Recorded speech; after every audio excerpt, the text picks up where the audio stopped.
All right, let's get straight to it. This is a 2014 Nissan Sentra. This is the 4-cylinder engine. And today we are changing front brake pads and rotors.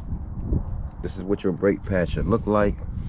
You'll notice in this kit, I have 2 separate sets of hardware. Once we get down to it, we'll figure out which one goes on this car. All right, let's loosen this brake reservoir cap and just set it on top loosely. Now this front wheel won't spin as much when you try to get it loose, but if you're not using the impact, then you might want to loosen up these lugs while it's on the ground still, just so you don't put all that pressure on the parking pawl. And then once you get these loosened up, you can go ahead and raise it and set your jack stands. I have my jack set on this beam going on the side, and I have my jack stand right behind it. Once we get our tire off, you'll notice you have 2 bolts that need to be removed to get this caliper off, and they're 14mm. Let's get those removed. Once I got those bolts out, I was able to slide the caliper off, and right now I got it resting up top. If you don't feel safe with that, you can always get a wire or a zip tie and tie yours off. All right, now let's go ahead and get these old pads out.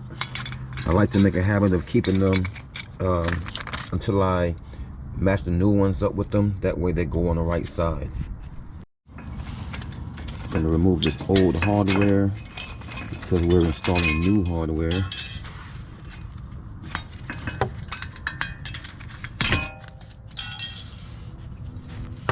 Now we can focus on these 2 bolts back here to get this caliper bracket off. These bolts are 19mm or 3/4.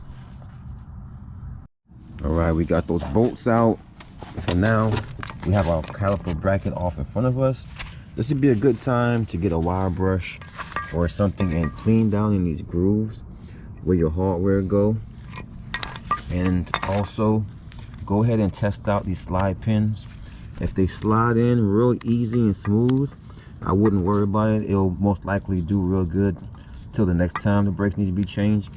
But if they're a little rough or hard to go in, then I recommend just doing the overhaul on these by pulling these out in the boots and cleaning out the inside of the bore, cleaning out the pins, re-greasing it, and putting the boots back on and sliding it back on there. And also, once you get that that bracket off, you should be able to get your rotor off. Mine's luckily is already loose. If yours isn't, you might have to bang on it with a soft hammer, and if that doesn't get it done, we're replacing this anyway, so just bring out your hard hammer and that should get this off. Now we can go ahead and put our new rotor on.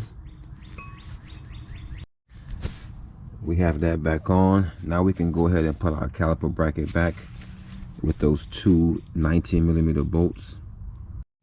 Now it's time to install our new hardware.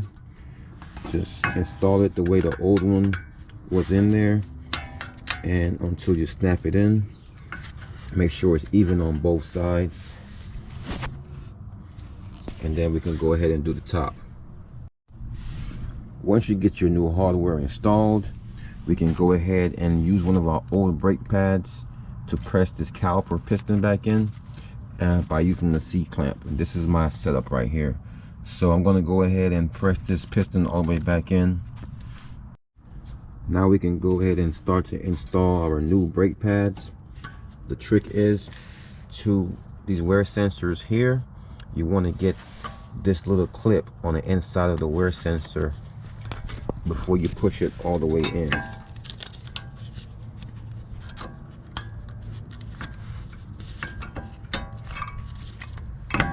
So you want it to look like that. Now that I have both of my brake pads on, it's time to do a little greasing. So my trick is I take a little grease on my gloves and I put a little grease around the edges of the piston, and I put a little grease on the back side of these forks right here. That's where they make the first and most contact to the brake pads. All right, so I have it lubed up. Now I can go ahead and take my caliper and place that over the brake pads. And now I can take my 14mm bolts and secure those on the back.